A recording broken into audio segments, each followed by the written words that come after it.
The car is making a noise again. It's a faint sound, a slight rattle you can almost ignore, but you know it's there.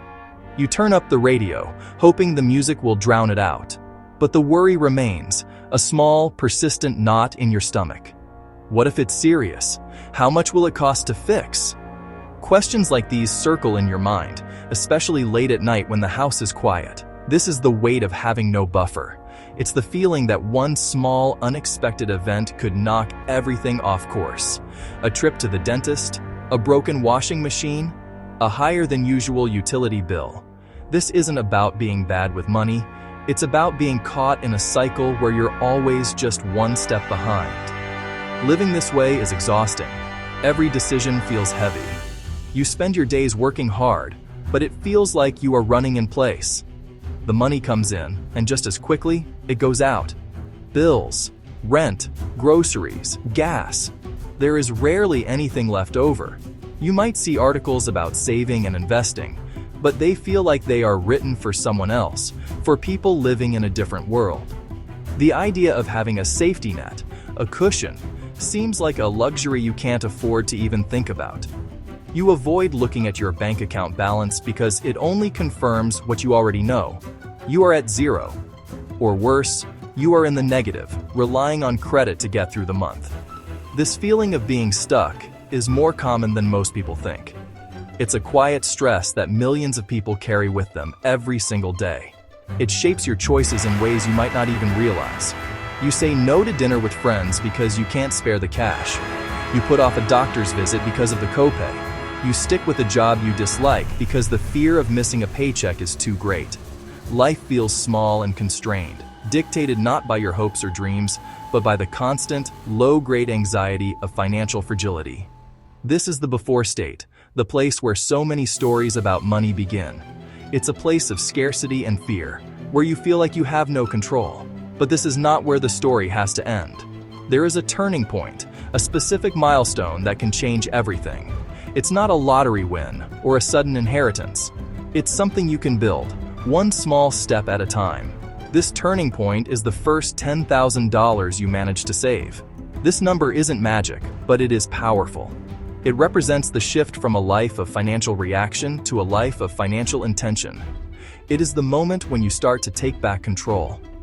The journey to this first major milestone is what this essay is all about. It's about moving from that feeling of constant worry to a place of quiet confidence. Why $10,000? Why not $1,000 or $50,000? We focus on $10,000 for a simple reason. It is large enough to make a real difference, but small enough to be achievable. Saving your first $1,000 is a fantastic start, but it can be wiped out by a single emergency. A goal like $50,000 can feel so distant. It can be paralyzing, making it hard to even begin. $10,000 hits the sweet spot. It can cover a major car repair. It can cover a few months of living expenses if you lose your job. It can cover the security deposit on a new apartment. It is a meaningful buffer. The most important thing to understand is that the first $10,000 is about more than just the money. It represents a psychological shift. Getting there requires you to build new habits, develop discipline, prove to yourself that you can do it. This is the core idea we will explore. The milestone creates momentum. Think of it like a heavy flywheel. Getting it to move from a standstill takes a lot of effort. You push, and for a while, it feels like nothing is happening. But once it starts to turn, even slowly, it becomes easier to keep it going. Each push adds to the momentum, and soon the wheel is spinning on its own with very little effort from you.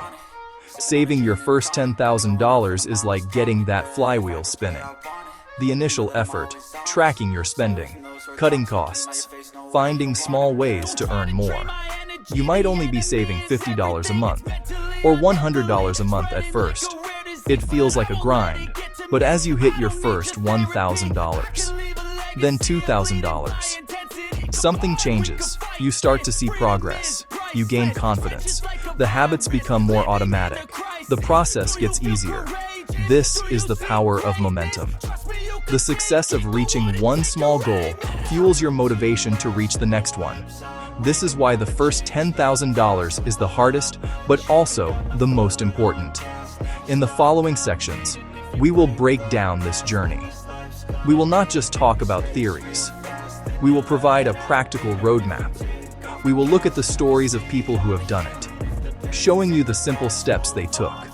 We will outline a clear plan for how you can get started today, no matter your income. We will also show you what happens next, how to use the momentum from this first major win to build a truly secure financial future. Reaching this milestone is not about deprivation or sacrifice, it is about empowerment. It is about opening up a world of new choices and opportunities. The path starts now. Life before your first $10,000 often feels like running on a treadmill you can't get off. The money arrives in your bank account, and for a brief moment, there is a sense of relief. That feeling is fleeting. Almost immediately, the money starts to drain away. Rent or mortgage payments are due. The car insurance needs to be paid. Credit card bills from last month arrive. Before you know it, you're watching the balance dwindle, calculating if you have enough until the next payday. This cycle repeats every 2 weeks or every month, a relentless rhythm of earning and spending, leaving no room for error and no room for saving. This isn't personal failure, it's a mathematical trap. The pressure to keep up with rising basic living costs can consume every dollar you earn. You work hard, putting in hours, but financial progress feels non-existent. You are doing what you're supposed to do, yet not getting ahead. This creates a quiet, persistent anxiety. You avoid conversations about the future. Vacations or retirement feel out of reach. The focus is survival, making it through the week or month. The emotional toll is significant. It breeds helplessness, like you're not in control of your financial life. Every purchase becomes a source of stress. Can you afford that coffee on the way to work? Should you buy the brand name cereal or the generic one? These daily calculations are mentally exhausting. They chip away at freedom and spontaneity. Life becomes trade-offs and sacrifices just to stay afloat. You're constantly balancing, afraid it will all tumble down. Financial pressure impacts health and relationships. Sleepless nights worrying about money are common. You feel irritable or withdrawn, stress spilling into family and friends. You might feel shame, like you're the only one struggling, though millions are too. The Federal Reserve reports many adults couldn't cover a $400 emergency without selling something or borrowing. This isn't a personal failing, it's systemic. Understanding this is the first step to breaking the cycle. When you have no financial buffer, the line between a minor inconvenience and a major crisis disappears. A flat tire is not just a flat tire. It is a $200 problem you don't have a solution for. A child's sudden fever is not just a cause for parental concern. It is a trip to the doctor with a copay that might mean skimping on groceries for the rest of the week. These are the small, ordinary misfortunes of life. But without savings, they can derail your entire budget and send you spiraling into debt. This is the tyranny of small emergencies. They are frequent, unpredictable, and financially devastating. This constant vulnerability creates a defensive mindset. You live with a low-grade fear of the unknown. The phone rings, and you worry it's a debt collector. The mail arrives, and you brace for an unexpected bill. Every strange noise from your car or appliance triggers a wave of anxiety. This is no way to live. It forces you to make difficult choices. For example, you might ignore a check engine light for weeks, but the delay often makes the problem worse. A small coolant leak becomes a blown head gasket. A $150 fix turns into a $2,000 disaster. Without a safety net, your only option is often debt. You put the car repair on a high-interest credit card. You take out a small payday loan to cover rent. Those solutions feel like a lifesaver, but they are financial quicksand. Interest charges start to accumulate.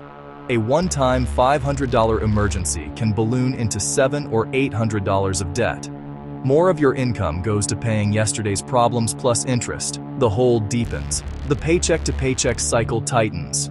This is how lack of savings perpetuates itself. You borrow to survive a small shock, which reduces your ability to save. It's a vicious cycle.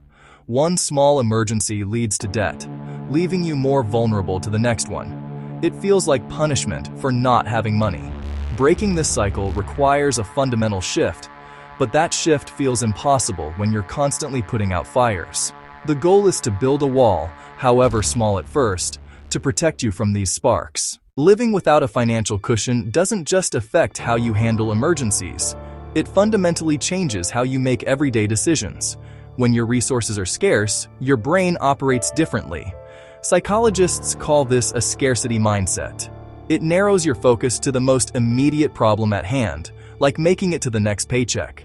This intense focus can be useful for short-term survival, but it comes at a great cost. It reduces your mental bandwidth, making it harder to think long-term, plan for the future, or weigh complex options. You are so busy managing the present that you have no cognitive space left for anything else. This scarcity mindset leads to choices that are logical in the short term but damaging in the long run. For example, you might choose to buy the cheapest, least reliable used car because it's all you can afford up front, but that car ends up costing you more over time in repairs, lost workdays, and stress. Similarly, you might stick with a low-paying job with a toxic environment because the thought of going even a week without a paycheck during a job search is terrifying. You lose the power to choose. Your decisions are not driven by opportunity or preference, but by constraint and fear. Consider the small decisions that add up. You might sign up for a service with a low introductory offer, knowing you probably won't be able to afford the full price later because it solves an immediate need. You might pay a bill a few days late and incur a $35 fee because you had to choose between paying that bill and buying gas to get to work. Each of these decisions makes perfect sense in the moment. They are rational responses to a situation of extreme scarcity. But collectively, they create a scarcity tax. The extra costs the financially fragile have to pay. These fees and higher long-term expenses act as a constant headwind, making it nearly impossible to move forward. This is perhaps the most insidious aspect of living without savings. It robs you of your agency. You feel like a passenger in your own life, reacting to events rather than directing them. You can't take advantage of opportunities because they often require a small upfront investment of time or money that you simply don't have. A certification course that could lead to a better job, the chance to buy something in bulk at a discount, the ability to put down a security deposit on a better, cheaper apartment, all are out of reach. Life becomes a series of closed doors. The path to your first $10,000 is about more than money. It is about reclaiming your ability to choose. The journey from $0 to $10,000 can feel impossibly long, like needing to cross an ocean when you are stuck in the middle of a desert. The sheer size of the goal can be paralyzing. When you are worried about a $50 overdraft fee, thinking about saving thousands of dollars seems absurd. This is why the most critical part of the entire process is not some complex financial strategy, but the very first step. It is the moment you decide to change one small thing. The path to financial momentum does not begin with a giant leap. It begins with a single, deliberate habit change. This is the first push on the heavy flywheel. This initial change doesn't have to be dramatic. It could be as simple as deciding to track your spending for 1 week. Not to judge yourself, but simply to see where the money is going. It could be setting up an automatic transfer of just $5 from your checking to a new savings account every Friday. The amount is less important than the action itself. The goal of this first step is not to make a major dent in your savings goal. The goal is to prove to yourself that change is possible. It is a small act of intention in a life that has felt reactive for so long. It is a signal to yourself that you are taking back a tiny piece of control. Think of it this way. For months or years, your financial life has been governed by inertia. Money comes in, money goes out, and the pattern repeats. Breaking that inertia requires a small but focused application of force. Maybe you decide to cancel one streaming service you rarely use and redirect that $15 a month into your savings. Maybe you commit to packing your lunch twice a week instead of buying it. These actions are small. They will not get you to $10,000 overnight, but they do something incredibly powerful. They create a gap between your income and your expenses, even if it's just a tiny one. For the first time, there is a surplus. This first habit change is the antidote to the feeling of helplessness. It is a concrete action that you control completely. No matter what unexpected expenses arise, you can hold on to this one small win. You made a plan and you stuck to it. This is where the psychological shift begins.